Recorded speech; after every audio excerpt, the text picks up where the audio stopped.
Salut à tous, le journal du foot de ce samedi 29 août. Les dernières infos de l'affaire Messi en Catalogne. La star du Barça réfléchit à la meilleure stratégie pour parvenir à ses fins, à savoir négocier un départ du FC Barcelone. L'Argentin ira-t-il jusqu'au clash pour faire céder le club Blaugrana? Une chose est sûre, un premier indice devrait arriver rapidement puisque le joueur est attendu dimanche au centre d'entraînement du club pour effectuer des tests Covid avant la reprise lundi de l'entraînement avec le groupe. Selon certaines sources en provenance de Catalogne, Messi envisagerait de ne pas s'y rendre pour forcer son départ lors du mercato. En Catalogne, le moindre indice est scruté de près. Une photo de Pep Guardiola postée dans la nuit de vendredi à samedi laisse penser que le technicien de Manchester City se trouve à Barcelone actuellement. Il n'en fallait pas plus pour alimenter la rumeur d'une rencontre entre Messi et le coach de Manchester City. De son côté, le PSG n'est pas enterré dans ce dossier, bien au contraire. Messi serait même emballé à l'idée d'évoluer dans la capitale française et en aurait fait part à André Di Maria et Neymar lors de conversations téléphoniques. On sait que les deux Parisiens sont très proches de Messi et il pourrait représenter un atout de choix pour attirer l'Argentin. Par ailleurs, la Juve aurait effectué une approche discrète pour sonder l'entourage de la star du Barça selon l'équipe. Même si Manchester City reste le grand favori dans la course au sextuple Ballon d'Or, la vieille dame se prend à rêver d'un duo Cristiano Ronaldo-Lionel Messi en attaque. Les autres infos et rumeurs du mercato, cette fois c'est officiel. Partie libre du PSG, Thiago Silva s'est engagé en faveur de Chelsea.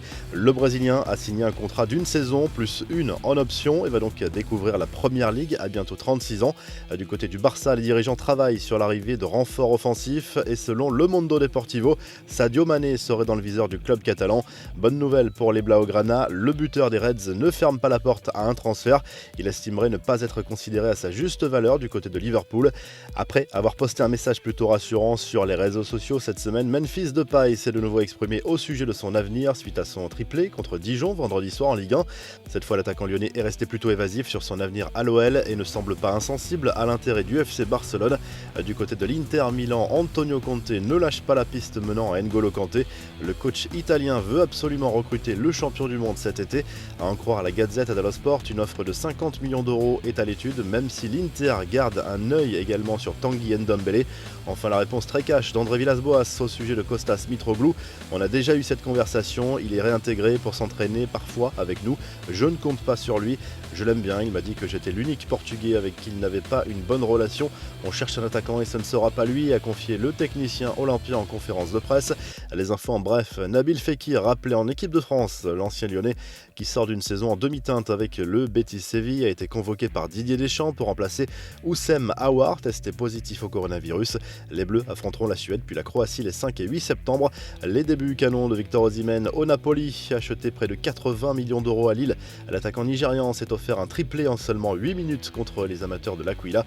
Il faudra attendre un peu pour juger son intégration au vu de la faiblesse de l'adversaire, mais ses débuts sont plutôt prometteurs. Enfin, la mise au point de Bernard Tapie, interrogé sur son état de santé après la boulette de la chaîne L'équipe qui a annoncé sa mort par erreur avant de se corriger rapidement. Rassurez-vous, ça va aller, a lâché l'ancien président de l'OM qui s'est permis de tacler au passage le PSG au sujet de sa performance en finale de la Ligue des Champions contre le Bayern. La revue de presse direction l'Espagne où le Mundo Deportivo suit les moindres détails à propos de l'avenir de Lionel Messi. L'Argentin a demandé à rencontrer son président pour clarifier la situation. Bartomeu, lui, ne veut pas rester dans les mémoires comme le dirigeant qui aura laissé partir Messi.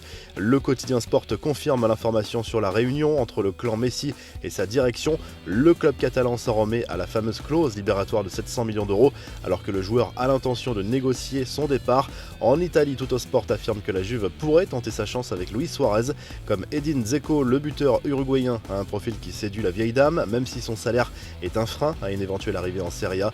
Enfin, la Gazette dello Sport parle du mercato et affirme que l'AC Milan pourrait griller l'Inter dans le dossier de Sandro Tonali.